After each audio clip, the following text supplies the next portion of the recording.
a territorial dispute. And 90% of the resources that we send over to Ukraine is guaranteed as a loan. It is not 90% of the money that we send over there is loan. Well, we can talk about this, but at the end of the day, 90% of the money that we send over there is actually in the form of a loan. It's not actually not be paid by Ukraine. It's paid by the NATO, our NATO allies. So I think it's a good topic. I think it's a really good topic too. But I will say let's debate the fact that our national vital interest is in degrading the Russian military. By degrading the Russian military, we actually keep our homeland safer, we keep our troops at home, and we all understand Article 5 of NATO. We have to level with the American people. I thought you said something about waiting until your turn to talk. So at the end of the day, I'm going to finish I'll be happy to debate this. And I'll respond. I'll look forward to this one right now. So at the end of the day, when you think about the fact that if you want to keep American troops at home, attack on NATO territory would bring us and our troops in. By degrading the Russian military, we reduce, if not eliminate, an attack on NATO territory. Finish that exchange. We have to level with the American people. We have to level with the American people on this issue. The reality is just because Putin is... All right, guys, so we got to talk about old Lindsey Graham, who, in my opinion, is a snake. Okay, he's a fascinating snake, but he's a snake nonetheless, in the same mold as Kevin McCarthy. Okay, the guy tries to pretend that he's America first, that he's on our team, but he's really not. Okay, he's team establishment. And interviews like this is exactly what I'm talking about. Okay, there is going to be a showdown in Congress between the House, the Senate, and the Biden administration on funding the government, continuing to fund the government, funding for the border, and funding for Ukraine. Okay, we have to decide how or if we're going to fund these entities, right? And that's what this conversation is about with Lindsey Graham on Face the Nation, in which Lindsey Graham demands that we fund Ukraine if we want to fund the border, right? This is what he's saying, okay? He's pushing for more funding to Ukraine. He's asking for more than the Biden administration is asking, okay? This guy is the same guy that claimed on 60 Minutes that the money that we spent on this war in Ukraine is the best money that the American people have ever spent, right? So think about all the projects that the American government has spent on the actual American people. All of that pales in comparison to the money that we spent on other people in Ukraine, which, by the way, we're not just using to fight a war with Russia, we're also using to prop up their economy. U.S. taxpayer dollars are Ukraine's economy, okay? We're paying for their small businesses. We're paying for them to eat. We're paying for their public servants. We're basically paying for everything, okay? And Lindsey Graham is essentially begging and pleading and demanding that we continue to do that, right? And I want to react to this interview here on Face the Nation, in which he's going to break down the politics of what's to come, the battle that's to come in Congress, because again, it does really show you everything wrong with the modern day Republican Party. People like Lindsey Graham are the problem. So without further ado, let's go ahead and get into this.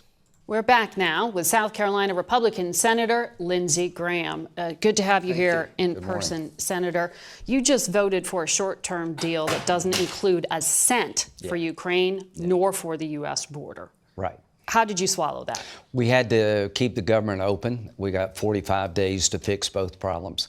I listened to Kevin closely. There will come out of the Senate soon a bill that will have three legs to it. Disaster funding, we need more, not less. Robust funding for Ukraine to get them through the next fighting season, not $24 billion, and a major effort to secure our border. I believe there's bipartisan support in the Senate to do both, and it will go to the House hopefully in the next 30 days. What the Speaker was talking about, though, was a bill, H.R. 2, regarding the border that Senate Democrats will never get on board. There will so be what a are you talking about? Right. So we got to fix asylum. We need border security agent increases. We need more detention beds. I think there's Democratic support for major border security reform, but we have to attach it to Ukraine. To those who say we need to fix our border, you're right.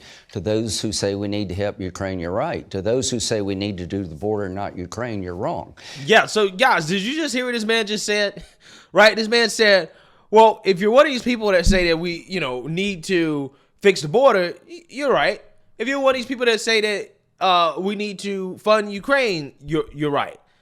But if you're one of these people that say that we need to fund the border but not Ukraine, you're wrong, okay? But you notice he didn't say, if you're one of the people that say that we need to fund Ukraine but not the border, you're wrong, right? Notice how he didn't say that because this guy will be totally fine with sending more money to Ukraine and doing nothing about the border, right? That's actually what he wants. Now, he's going to come up here and try to virtue signal about the border and claim that that's a priority for him, but it's clear in regards to how he's talking.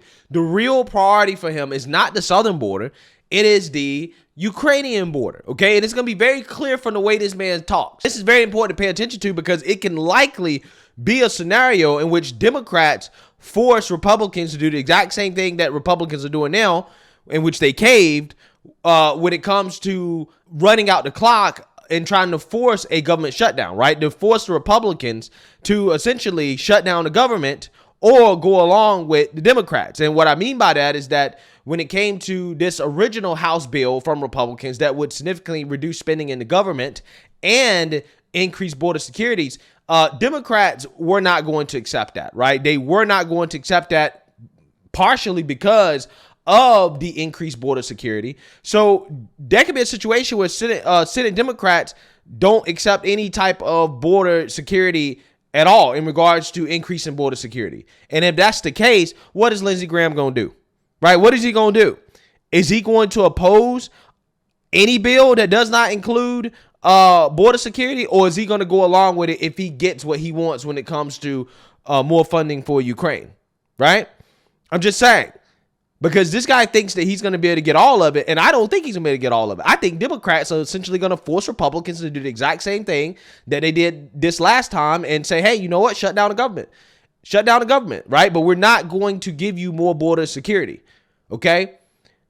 So again, I'm not sure if Lindsey Graham would actually stand up to Democrats who refuse to give the Republicans more border security. I think that Lindsey Graham would fold if he gets the funding that he wants for Ukraine, because according to him, remember, Ukraine and the money that we spend there is the best use of taxpayer dollars that we've ever had, right? According to Lindsey Graham. So I think that in Lindsey Graham's mind, funding for Ukraine is more of a priority than funding for the border. The vast majority of Senate Republicans would support a combination of border security, Ukraine funding, and disaster aid. Mm-hmm.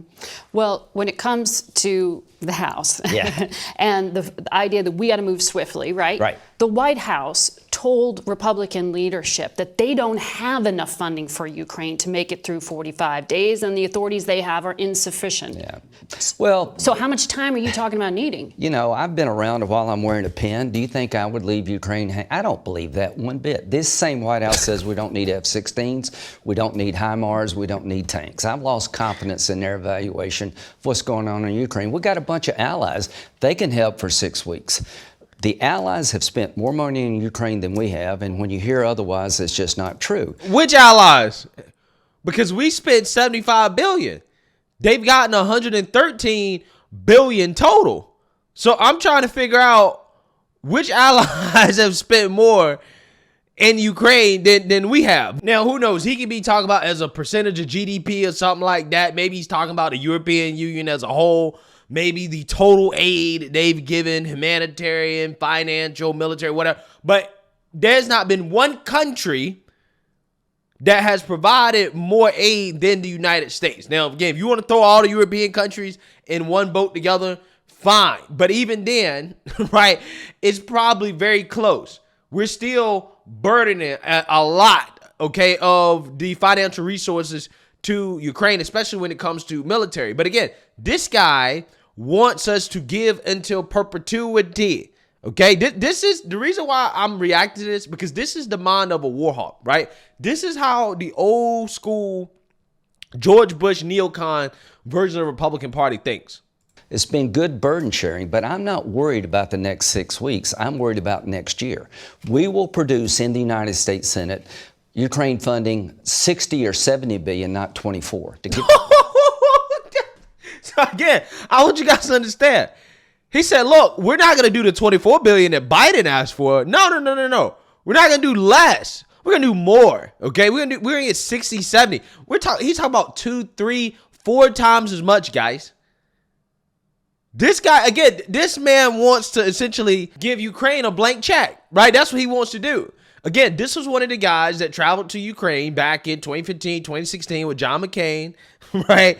And essentially was down there, participating in shenanigans that you're not supposed to talk about on YouTube, right? We're supposed to pretend this didn't happen in Ukraine, right? But yeah, again, I don't think it's a coincidence that his colleague in South Carolina, Senator Tim Scott, went on a debate stage at the GOP debate and basically gaslighted the American people on funding Ukraine, claiming this alone, right? This alone, okay? Pretending that we're going to get the money paid back. Again, these guys are ridiculous. They really are. But again, it shows you their mindset, okay? How this man actually thinks. He wants to give more money than Biden, right? More money than Biden. Now, again, does it sound like the border is this guy's number one concern, or does it sound like he's just throwing the border in there as a way to get the funding for Ukraine? Because there's a difference, right? Because that tells you everything that this man is going to fight for when the fight actually starts, okay? If the fight comes down to funding Ukraine or funding the border and you can't get both, who you think he's going to side with? He gonna side to fund Ukraine every single time. Every single time. He would much rather fund Ukraine and their borders to protect their borders than to protect ours. Get them through next year. We will have a border security measure that is strong, and we will have additional disaster aid because the nation needs it. We're going to do those 3 things, and I'm hoping our House colleagues will react positively to it. I think Kevin is the right guy at the right time. The only way he loses his job is if a handful of Republicans join up with the Democratic Party to fire him. That would be a disaster for the future of the Republican Party.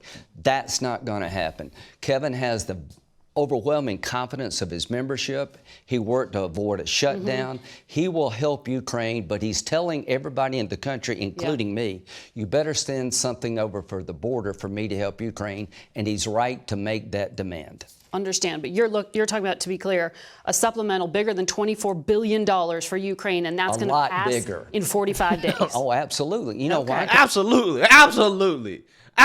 Just give them whatever. Give them $1 trillion. Right, just give them whatever, right?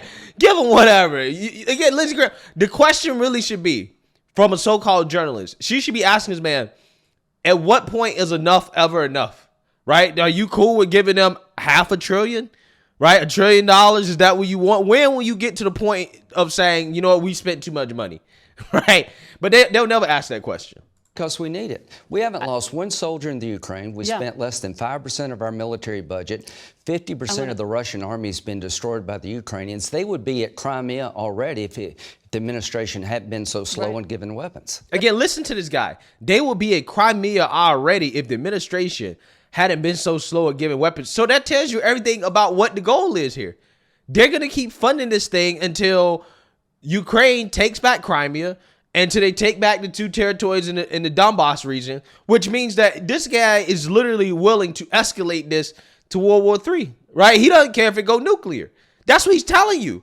This is why when you ask these people, what is the end goal, right? What do you actually want to accomplish? What do you define as victory? They don't tell you, because what they actually define as victory is what Zelensky wants, which is to take back all of the territory, right?